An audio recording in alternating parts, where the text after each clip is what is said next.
Welcome back to One Life Radio here on 1190. This is Bernadette, and I am in studio with Jill Lane and Dr. Jeremy Webster. Do you guys want to know what the top 5 things parents can do to keep their kids focused and healthy? Jill and Dr. Webster are going to tell you. It's like perfect timing, right? Because if back kids to aren't in school this week already, it's either next week or for my kids, it's the week after. So I have another week and a half with my kids at home. I thought of this on the way here, and I felt really selfish thinking this, but I'm like, I got to air this selfishness I have about the only thing I don't like about kids going back to school, and it's the reduced speed limit in the school zones. Yeah, just Increased shoot me traffic. now. No. Traffic all over the place. Takes me 10 minutes longer to get to work. Oh my gosh. This morning I saw the first flashing light, and I was like, drat. I'm going to have to add like 20, because I'm surrounded, like every street I try to get out of my house and neighborhood to go anywhere, I have to pass through at least one school zone, if not 2 or 3. Yeah. And so it does slow you down, and when every minute's counting, when the clock is ticking. it's so important. So I obey the limit, and everybody else should. Absolutely. But I have to say, it was really nice to not have the flashing lights for a few your months. kids not until a week after next? Yeah, Are Wednesday they after preschool still? Kindergarten and preschool. Kindergarten, there you preschool. go. See, my son started 2 days ago. Yeah, I think the big kids start first. Yeah, And she starts Monday. for a public service announcement, the school buses stop because now they have cameras, Yeah. just like they do at intersections. Oh. It's a $300 fine if you pass a bus without stopping. And That's one law I've never broken. I can honestly say Yeah. that. yeah, $300. It's not worth it. No, I mean, absolutely oh my gosh, not. you're kidding. $300, 300 buckaroos. So, and if Good to know. you'll get that thing in the mail. But that's cheaper than if a cop stops you Oh, yeah? for doing that. It's up to $1,000 fine. Well, Wow. the main thing is just I you had don't want no idea. That's up we, to we don't want to endanger kids. That's Yeah, that's I mean, the can you main- imagine? that's the most important aspect of it. Yeah. I mean, and if you are one of those people that speeds through the school zones, because people still do that, and I'm just like, perplexed by it. You must either not have kids, because I always envision, what if it was my kid that stepped out in front of the bus and someone wasn't paying attention? Like, I always just go straight to that. If Well, you have to be careful in parking lots and everything. Anywhere. In fact, Kip Watson was hit by a car a year and a half ago in a parking lot. oh man, Almost killed her. I have a good colleague that was running and someone jumped a curb and nailed her, and she almost died from Yeah. it. So you got to be careful. Crazy people, know your surroundings. But back to kids, because it's kind of this time, and really parents could have started weeks ago, but now that we're just starting school, you still have to pay attention to it, because it's inevitable. The germs, the fatigue, the colds, because they're all back together, and it's like a little petri dish Yep. for Yep. infection, and just the getting used to the schedule, kids getting up earlier again, kids having to pack a lunch, having Yep. to potentially get out the door without breakfast because it's that rush again, and everybody's kind of getting back to the schedule, which is kind of a nice thing. It's actually one of my favorite things. By the time school comes back around, I'm ready for the schedule. Oh, me again. too. I've been like, ready for weeks. Yeah. I don't do well when my children are not on a schedule. I like to know what's up, what's coming up, all that stuff. So. Yeah. So I concocted this little list, and Dr. Webster, I was so excited that he was going to be here today, because he can add a lot to some of these things. And we always have all sorts of little side studies and things we're pulling offline from, things to talk about. And they're going to tie in really nicely to the topics for today. So my first thing I put, speaking of sleep, is to make sure that your kids, if you want your kids to be healthy and energetic and focused, especially at school, the biggest thing you should be putting into their life, or making sure and instilling with them, is a proper sleep habit. And I call it vitamin S. Like, are they getting enough vitamin S? I was nervous there for a second. I was like, I'm not familiar with this vitamin. What? Darn! I should have tried to stump Dr. Webster, which I've is been very learning- hard to do. I've been learning little nicknames for other things that what Yes, they call vitamin, other things. Yes, recently. Okay, Right. But I those didn't aren't the know. vitamins we're talking about. Right, Crazy. right. Yeah, so I could have tried to stump you, which would have been like a feat, Dr. So Webster. vitamin sleep. I know for me, but oh my it is like a gosh. vitamin. One It's of the like reasons an essential vitamin. I haven't slept well for a couple weeks, and I am so run down because of it. Not because of anything else, other than I'm having a little trouble sleeping at night. Yeah, It's- think what it does to a kid. When a kid Yeah. doesn't get the sleep properly, they're more prone to produce all of this adrenaline when they wake up, and especially if they don't get the proper diet, which we're going to get into diet a little bit later. But their adrenal system doesn't work right when they don't get enough sleep. So any little thing can make them pop into this Hyperactive mode. not insulin, but adrenaline or epinephrine. Well, and adults mode. as well. Yeah, adults absolutely, but kids are supposed to sit still and shut up and be quiet and focus. And you can't do that when you have 10 times the normal adrenaline levels. Yeah, It's not at school. possible. Yeah. And then, of course, for a lot of kids, after school, they're going straight to like a practice or a lesson or something. So how can we expect our kids to get through being at school, being quiet, focus, learn, interact properly, then go to a lesson, a practice, and then come home and study and learn if they've not gotten restful sleep? So really the definition of this for kids is, and for adults for that matter, is you lay down, you fall asleep within 15 or 20 minutes, you stay asleep, and you wake up feeling rested. Now, if you have to drag your kids out of bed in the morning and they look exhausted, they're not getting enough sleep. Right. Either they're not staying asleep or they're not going to bed early enough. And so you have to really, and I've started a week or two ago with my kids because they've been kind of all over the map this summer with what time they go to bed at night, like quiet time for reading books, then lights out. They're only 3 and 5. And I'm like, all right, if I can get them trained a little bit right now, because if they don't get good sleep, they're going to be a mess at school. And I know it's only kindergarten, but they're at that age and taking in so much new information and learning like the basics.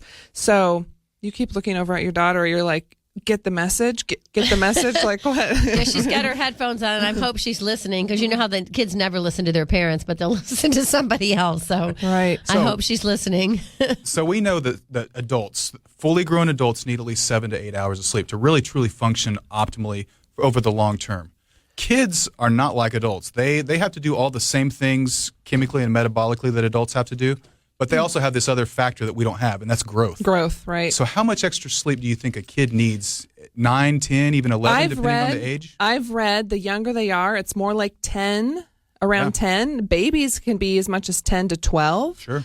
But around 10, at minimum 8, but somewhere around 10 is what I've read is normal for youth of any age. And, when you were growing up, especially the teenagers, I know sleep, the summertime for teens and never getting out of bed. Yeah. I read some interesting information over the last year about the fact that they're growing so much and they're doing all of this growing that it's okay to let them sleep in because they're a lot of times staying up too late, and that's another thing. But if they're going to bed at a reasonable time and they're sleeping in a little bit later, they just might need it. Yeah. And so I think there's a difference between getting up at noon. Yeah, because they need energy. They need energy to be smart, all day long. Right, so right. They can drive you crazy all day long. They need plenty of rest for that. You pulled this article from a couple weeks ago off the online, Bernadette, and we're not going to get into the whole thing about vaccines, but it was just something as people have been getting their school vaccines and all that kind of stuff to go back to school. This article was just about sleeping less may dampen the vaccine response, and it has to do just with the immune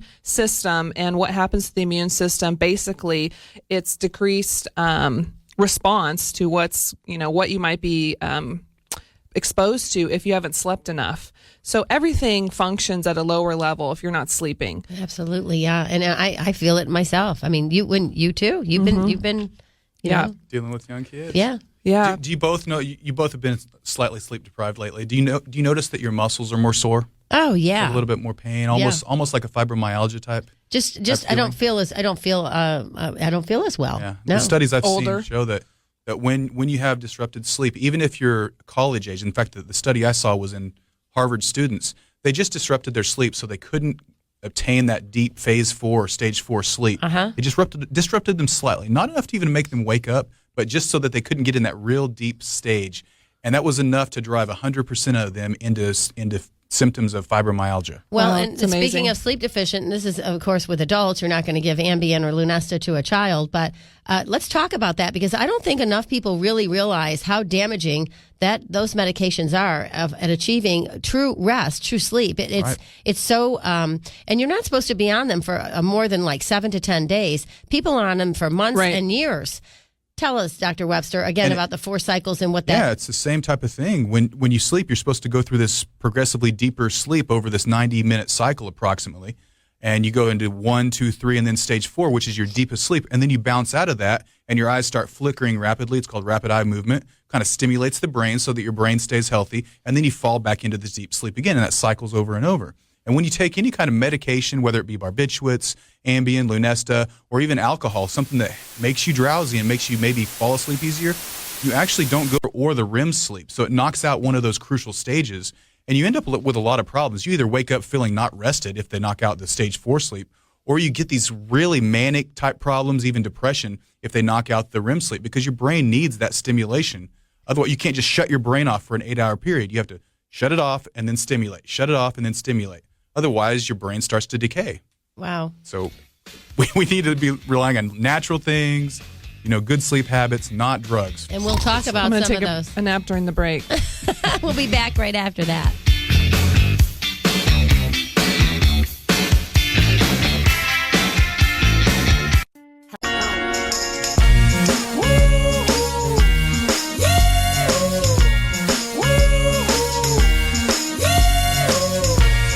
Welcome back to One Life Radio. You're listening to us on 1190 AM. Don't forget to find us on Facebook. I swear I'm going to get better at putting up stuff that we talk about on Facebook. I know. Facebook. If there's anybody out there that wants to help us with that, Yeah. You want to Facebook us. Yeah, Facebook us. I have to, while the break, I showed Jill and Jeremy this book. A friend of mine, dear friend of mine, James Sasso. I just got the copy, the proof in the mail yesterday. He wrote a book when he went back to LA after he was here for a couple of months. And it's called Space Junk. And it's this incredibly cool book with some of the best art I've ever seen that he's ever produced. And I just want to read the beginning of the book since we're talking about children today and back to school. And I think this is important. Let me just read this. It says, Space Junk is a story dedicated to all people who take the time to read to their children and will hopefully be entertained as well. The original content is intended to provoke insight, creativity, wonderment of the world, and awareness of nature. If you want your children to be intelligent, read them fairy tales. Albert Einstein. So cool. I have to say, in my honorable mentions, because this was like a top 5 list of things we're covering for your kids to stay focused and healthy now that it's back to school, and we went over the first one, which was vitamin S, making sure they're getting enough sleep, 8 to 10 hours for kids. I had a couple honorable mentions since I was only making a top 5, and one of them was family time. And reading is, this, I get it. It gets busy, but you know what?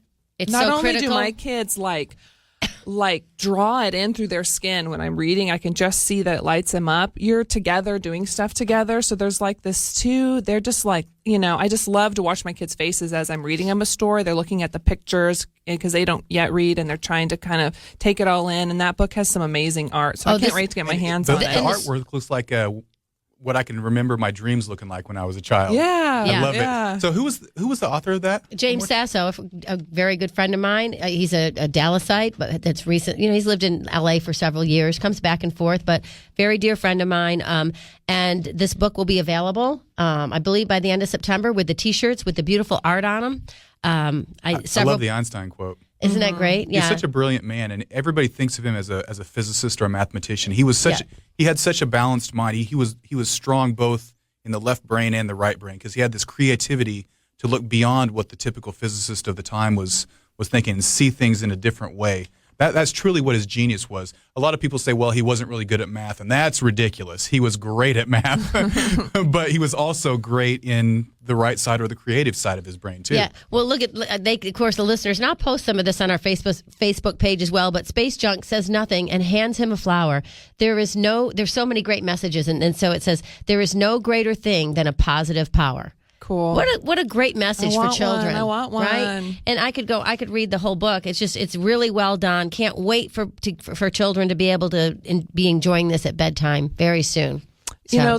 It's great. I especially love books that have a hidden meaning. There's great books out there that teach kids the things they know, like rhyming and sounds and stuff. But when there's a little bit of a meaning, kids are bright and brilliant, and they get it. They get it when you read them stuff like that.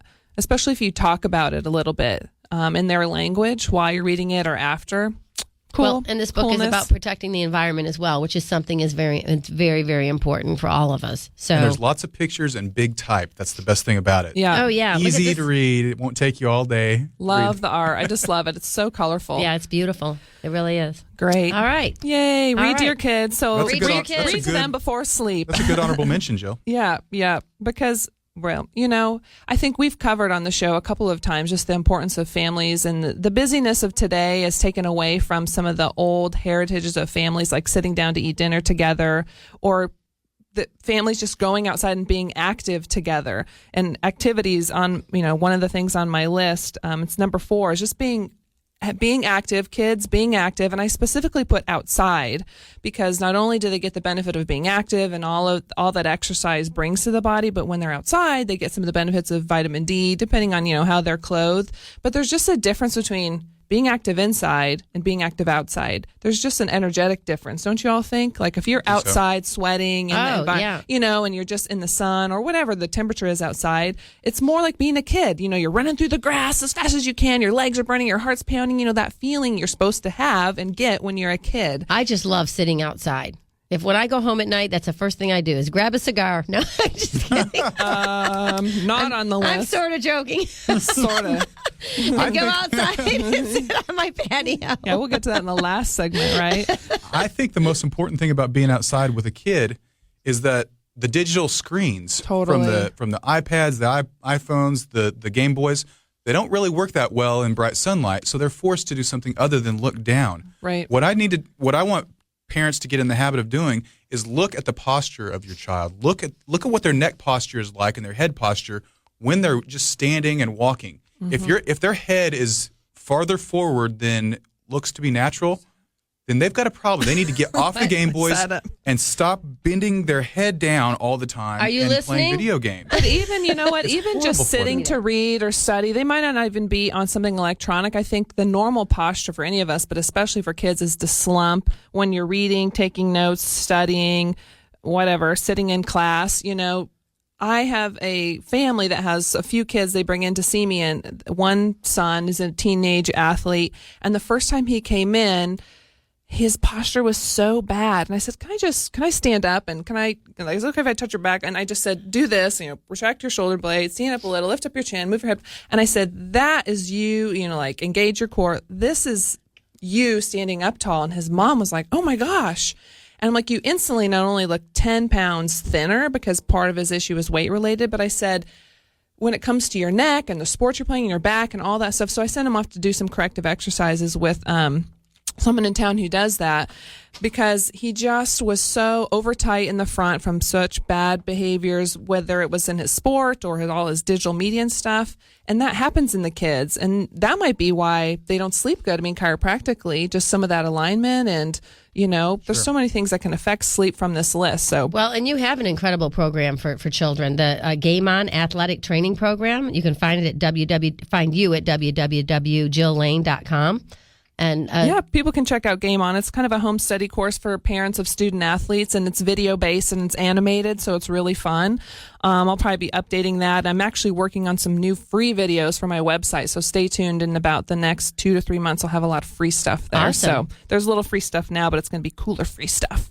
You mentioned from a chiropractic aspect, when that neck gets straight and the head goes way forward like that, you don't get enough signaling to the brain. Your joints in your neck don't work right. So your brain actually can become depressed. When that happens, this whole cascade of events happens.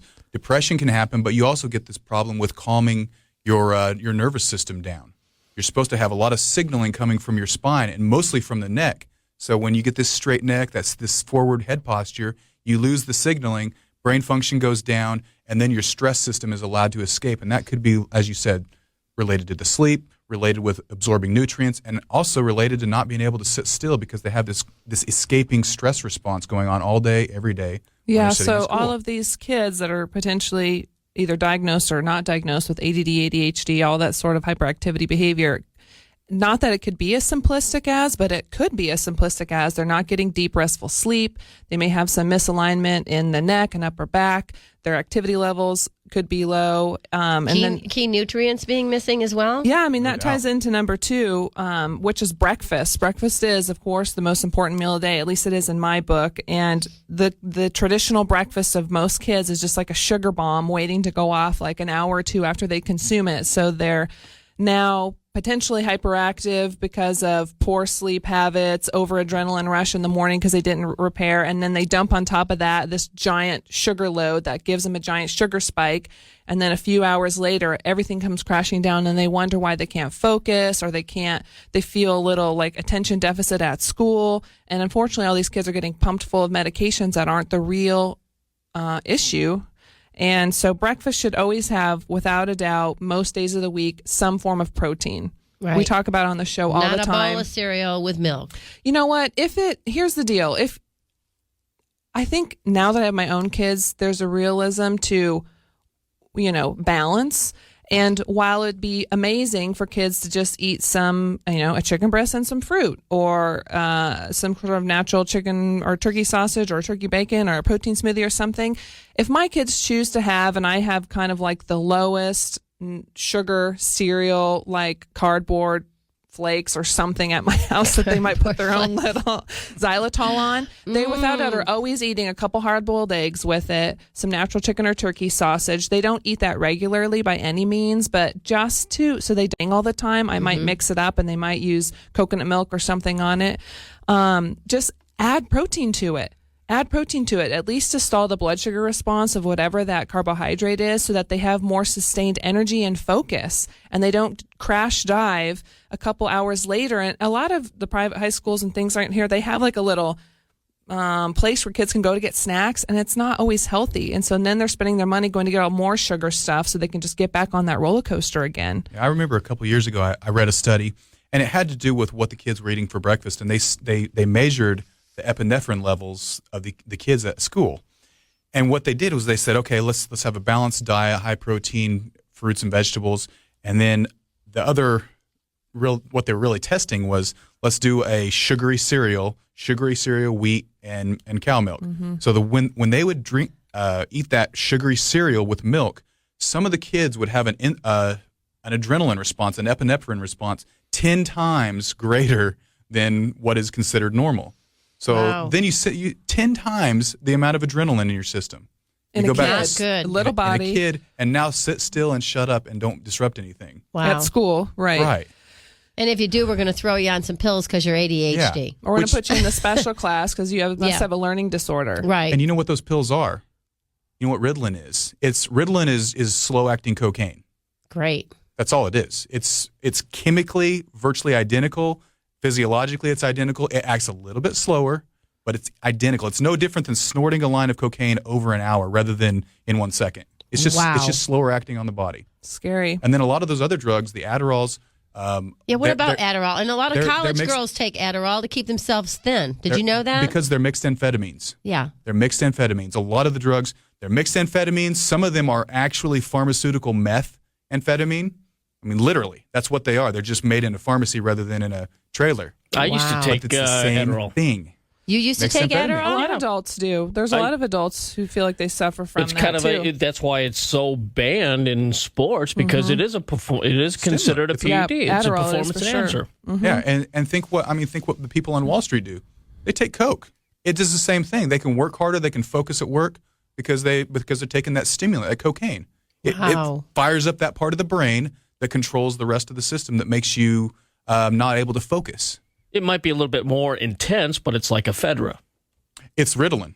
Ritalin and cocaine are the same thing. I just want people to know that. It's the same drug. Wow. I think, and as we come back from the break, the takeaway, hopefully from this list, is if your kid suffers from any, this is for all kids to be healthy, but especially if they're not focusing and they've been labeled with ADD, ADHD, all this stuff, we need to look at the foundation: breakfast, sleep, and more after the break.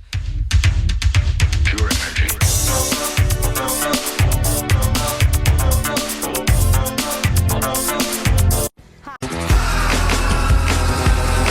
Welcome back to One Life Radio. You're listening to us on 1190. Find us on Facebook. We're covering this list, top 10, could be 10, top 5 things to keep your kids focused and healthy now that's back to school time. And, as we do, especially when Dr. Webster's here, because he's like a walking encyclopedia, we But I don't get the kitty cat picture. What's an encyclopedia?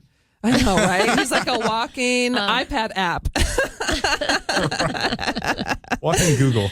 Walking Google. That's Did better. you have a set of encyclopedias in your home growing up? Yes. Oh, I did too. I can remember the first time we got ours. Oh, yeah, it was a big deal. I was so Oh excited. yeah, I felt like we had a library. Ours was there when we bought the house. They were from the 1950s. Oh my And gosh. so my parents would still tease me about how I would sit and read the encyclopedia at night. That doesn't but surprise it was me. usually I it was used usually to the do dinosaurs. that too. I used to Right. love to read the encyclopedia at night. I had a chair right by They the. had pictures Oh, we had and- the fancy bookcase with all. They were the ones with the golden seams on them and Right, stuff that right. were real nice. Britannica, Encyclopedia Britannica, I think. It was the slick whatever. We couldn't afford those. My- Ours had like blue binding, and it was like condensed version. So instead of being like, whatever Yeah. it is, like 20, it Yeah. was like it was like 5. Well, I'm sure It was my like parents snippets. they probably couldn't afford it either, but they bought them anyway. I don't know. The set we had was 12 feet long. It Whoa. was huge. Each volume was about 5 or 6 inches thick. That's why you're Oh, so wow. smart. I need to give me some encyclopedias at But my it was all house. 1950s information, Wouldn't it so be fun I might to be a have little a bit set? outdated. It would be fun to have a set in your house just for Yeah. nostalgic, kind Yeah. of just like an Oh, yeah. antique. Hang Yeah. out. They've still got them. They're still there. Really? Yeah, we'll search it out. Yeah.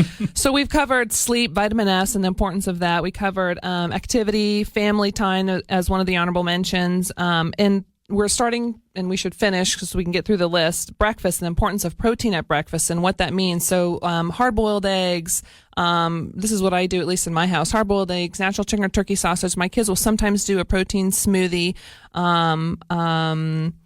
Those are kind of the foundations at my house. And then there's usually some form of a higher fiber carbohydrate with it, or fruit or something like that. So it's not just protein because, they're active kids. They can stand a little bit. There's no issue with weight maintenance. And, usually they're going to go and burn it off if they're active. And so it's the true meaning of balance at breakfast. Can I ask a question about fruit? Sure. We never really talk about melons, Melons. cantaloupe. Where What's your Honeydew. question about melons, Danny? Well, actually, we do talk about melons. But no, I mean, we never, as far as you're talking about fruit in the morning, what's your favorite fruit? Well- I mean, besides apple, what if the kid doesn't like apples? organic But they- melons or synthetic melons? Yeah. Big melons or I couldn't help small it. melons? I had to go Handful of there. melons. You know what? I'm always a fan of fruit that has higher fiber. So organic berries, apples, pears are kind of going out of season. Those are the kind of things kids will usually eat more of. The little clementines are great for kids, those little cuties or whatever. I don't want to know how those are genetically modified, so they Yeah. can peel the skin really well, but I'm sure But can my you have kids too can do much? Can you have too much? Let's say oranges or grapefruit or Sure. I mean, I think, yeah, you can. I mean, with my kids, if my son wants to eat a nice bowl of organic strawberries, I'll let him eat until he feels content because I'm trying to teach my kids what that means. So I'm not going to say, here's your half cup serving. But in Right. adults and even kids that may have weight related issues, you may need to watch the serving size of any carbohydrate, including fruit, because there's insulin and non-insulin related issues that can exacerbate their health, their weight, and for adults, whatever it is that's going on with them, whether it's diabetes or insulin resistance or weight maintenance or inflammation, it's still sugar. Yeah, we can, and it's fructose also. Our liver can tolerate about 25 grams of fructose a day, and that's not quite a full banana. A Yeah. banana might have about 29 grams of fructose in it, and we can't metabolize much more than that. It actually becomes dangerous to us when we start consuming too much fructose. So the reason a little why- bit of fruit's great. Too much, not so good. The reason why I bring that up is there's a lot of people out there that still think that they could eat fruit all day. Oh, they yeah. can eat unlimited amount of fruit, and that's okay. Because it's healthy. Anything Never mind. beyond that 25 grams of fructose is basically like how your liver metabolizes alcohol. It's poisonous to us. It's neurotoxic. It's toxic to the liver. It causes fatty liver, high triglycerides, metabolic syndrome, insulin resistance. We don't want a lot of fructose. A little bit, fine, but not too much. 2 handfuls of fruit is what I usually say Yeah, a to couple- adults. yeah, Couple a couple handfuls, and servings. that's it. And no other source Danny, of fructose. just the prescription you wanted, 2 handfuls of melons. 2 handfuls Two of melons. handfuls. Hey, by the way, I was bad yesterday. I needed a sugar rush, so I did end up devouring that mega pixie stick. You did. Oh my Unbelievable. God! I told you to give it to me. I knew you couldn't handle Well, it. there was a bunch of them around here, so if I gave that to you, I'd just grab another one down the hall. With the 5 different types of dye in that pixie stick. Right. So speaking about kids, that's another thing that Hyperactivity. Well, yeah, and- they need to be avoiding the And the we dyes. did measure it after the show. It was 18 and a half inches. I was a half an inch off.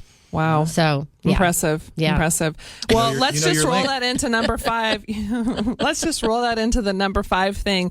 Well, I'll put this whole list on our Facebook page, One Life Radio, but it's on the line of Pixie Sticks in that it's reducing the overall sugar load that your kid takes in from when they wake up to when they go to bed. And the biggest reason, I guess there'd be 2 reasons in my book to do this. One is because it dampens immune response. If there's a sugar excess, your immune system isn't working as efficiently. And while they're all going back into the mixed petri dish and sharing germs and whatever happens, you want heightened immune response. I mean, you don't want it heightened, but you want normal, adequate immune response to fight off bugs in the natural way the body's supposed to. And when there's too much sugar around, that doesn't happen. And sugar with lack of activity can become a problem for kids with weight maintenance. And it breaks my heart when I took my kids to the water park a couple weeks ago and I saw just all the obese kids. Oh, yeah. It breaks my heart. Yeah. Breaks my heart. Yeah, it Because is. I could see the one getting singled out from his other friends, you know, yeah. kind of, and I just wanted to hug him and be like, can I help you? You know, like, Yep. you're awesome. Like, pump him up. It just breaks my heart. Breaks my heart.